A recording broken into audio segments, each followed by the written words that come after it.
Hello, everyone. My name is Sergio Solano. I am the founder and creator of Valinity. And in this video, we're going to focus on the tokenomics of Valinity. I think tokenomics is the main priority right now.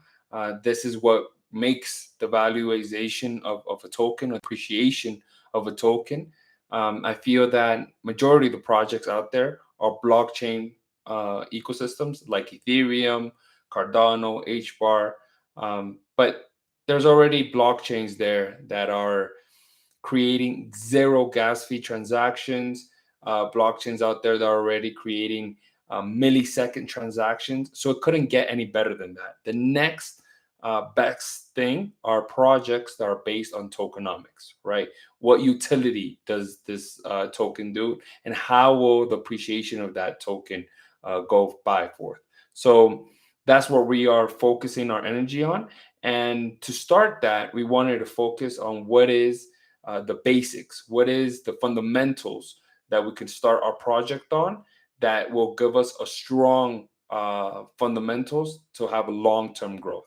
So we focused on how finance started, right? So I'm going to give you a quick example on how we based our whole project and hopefully get a better understanding of what Valinity's main goal is and how we are planning to grow our program. So we based it on how the dollar was once backed by gold.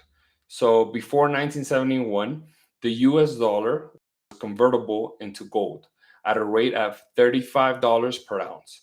So countries and private investors could actually go to the federal government of the United States and give their dollars and get gold, right? Or print more dollars by adding gold into the Fed.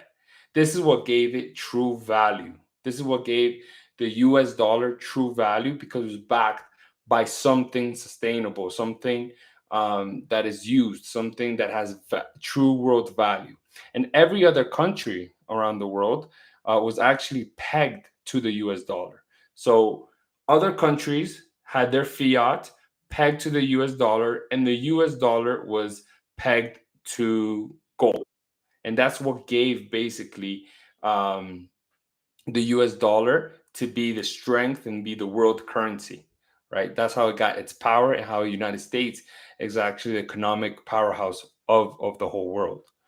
But in 1971, we took the gold standard out, right? So now the dollar users couldn't go to the federal bank and change their dollars for gold. So there was no depegging. Something that I wanted to point out here that it's very important for people to keep in mind. In 1933, the US government seized uh, its citizens' gold. It confiscated the gold from the U.S. citizens to to make stronger the U.S. dollar.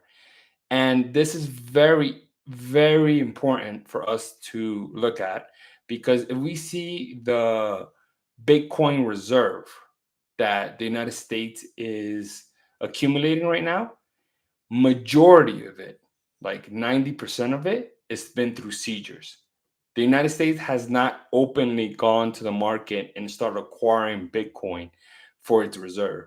It actually done it exclusively through seizures.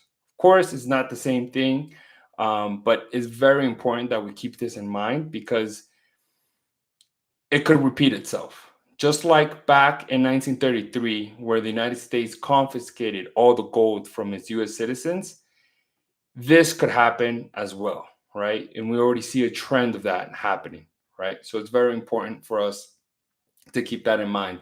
That's why I feel that ETFs and other things that are pegged to the Bitcoin, it's not really safe. Or that you have your Bitcoin in centralized exchanges or in banks is not really safe.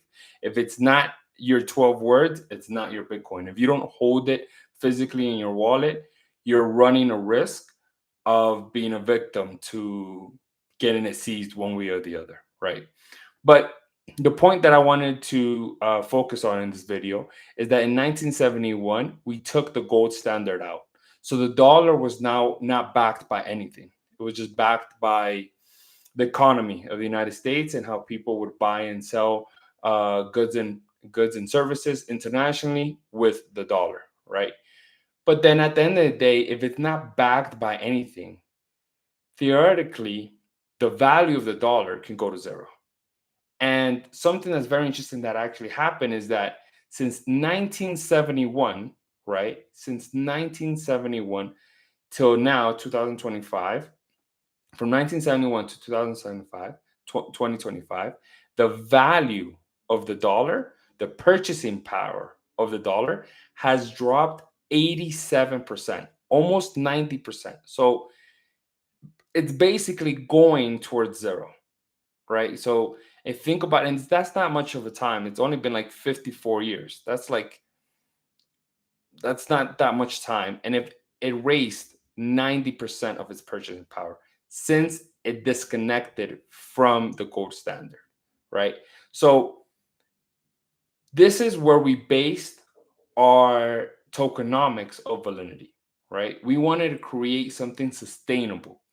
And the way that is Valinity is sustainable is because Valinity is backed by the world's strongest assets.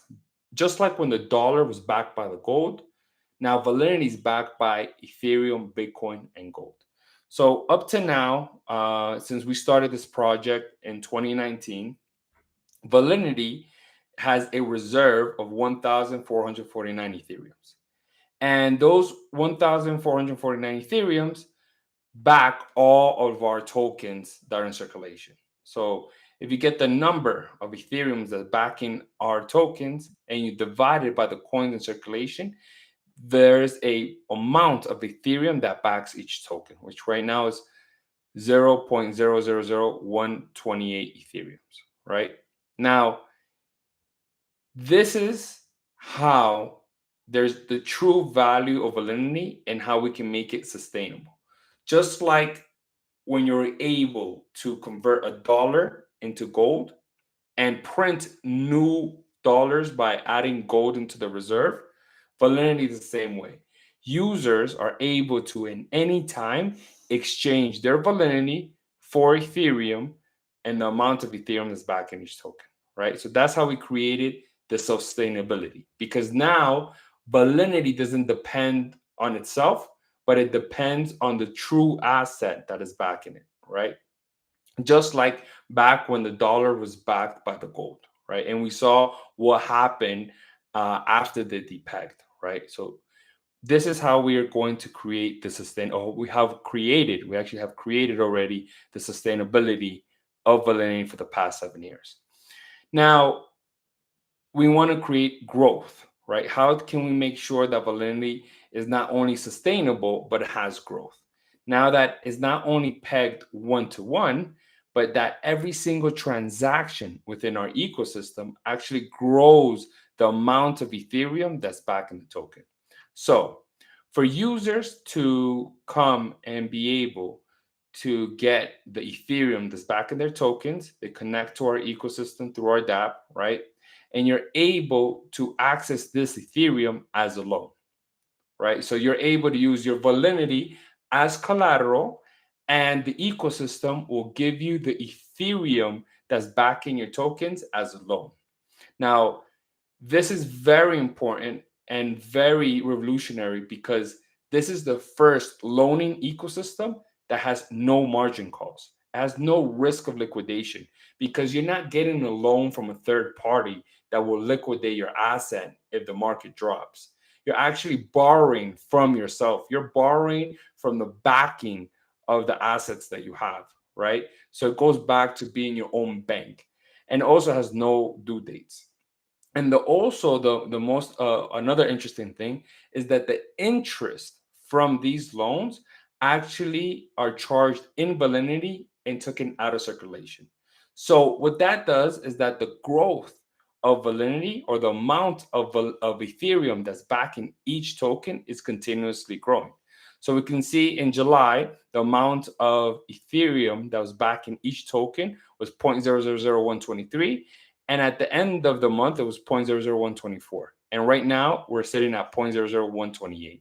The interest from the loans of users collateralizing the Validity and accessing the Ethereum, that interest is actually burning coins.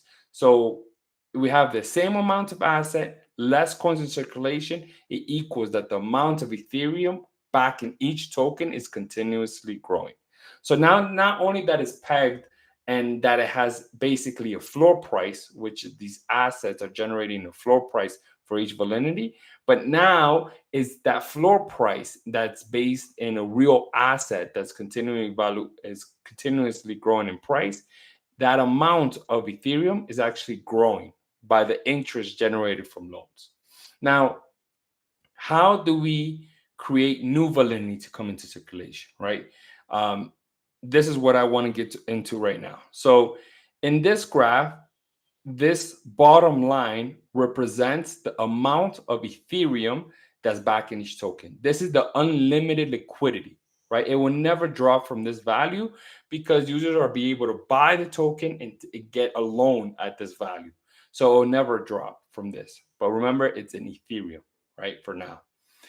When the price of the market doubles this, so for example, right now is around 40 cents. When the price of Validity gets to around 80 cents, the ecosystem automatically generates a sell of new Validity and mints Validity, sells it to the market, and uses that liquidity to acquire more Ethereum and put it into our reserve. Since it's bringing double the amount of liquidity into the reserve, the new coin in circulation, the amount of Ethereum back in each token grows. And also, since the interest and transaction fees within our ecosystem is burning tokens out of circulation, the amount of Ethereum that's back in each token is continuously growing. So we have that our market is going to be, or it has been for the last 7 years, bouncing between these two unlimited liquidity points. Unlimited liquidity of Ethereum that's back in each token that is continuously growing through capital coming in, interest from loans and transaction fees, and unlimited Validity that is being minted when the market hits that price point. But as you can see, it's always to the upside. It jumps between unlimited liquidity of Ethereum, unlimited liquidity of Validity, jumping between these two unlimited points of liquidity, but always to the upside, right? That's how we create now continuously growing appreciation. This is how what we've had for the last 7 years that we worked really hard on. The 1st of December, we're actually going to launch our ecosystem. This is a demo right now that we're going to buy with that liquidity that we have, that 1,449 Ethereums, that's approximately $6 million at today's evaluation. We're actually going to cut that in 3 parts. A third of it is going to buy wrapped Bitcoin, which is basically Bitcoin on the Ethereum network. A third of it's going to stay in Ethereum, and a third of it is going to buy PAXG, which is basically a gold token, right? It's the world's biggest token that's backed by gold. So now our value of our token, or the intrinsic value or the floor price of our token, is going to be in a growing reserve of the world's strongest assets, Bitcoin, Ethereum, and gold. At this point, now we have a strong, sustainable asset. We have a strong, sustainable asset that is backed by the world's strongest assets, but not only backed by the world's strongest assets, but backed by a growing reserve of the world's strongest assets. Because remember, every interest payment, every transaction fee, every capital flow is just growing that amount of Ethereum, Bitcoin, and gold that's backing each token. After this, we're going to focus now on the utility of the token. Now that we have a strong sustainability, we're going to focus on demand, creating DEX to have more transaction fees, opening up our economic ecosystem for users to be able to launch their own project within our protocol. But that I will get into in the next video. In this video, I wanted to focus more on the basics, on how Validity is sustainable, how Validity is not going anywhere as long as those assets have value.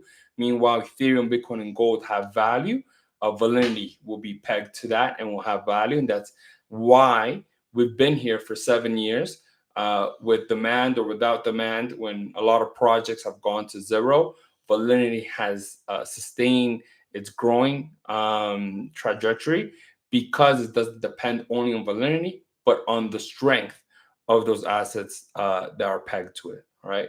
So hopefully you guys understood a little bit of how we're trying to build Valinity, how we're trying to build something that's sustainable, that's going to be here for years to come. And in the next video, we're going to focus on how we're going to grow and build that demand. I would love to hear you guys comment. Please give us a like, and write in the comments where you guys, if you have any questions about our protocol. Also in our Telegram group, I'm always very connected there with the users, and always open to chat about Valinity. Thank you very much for watching the video.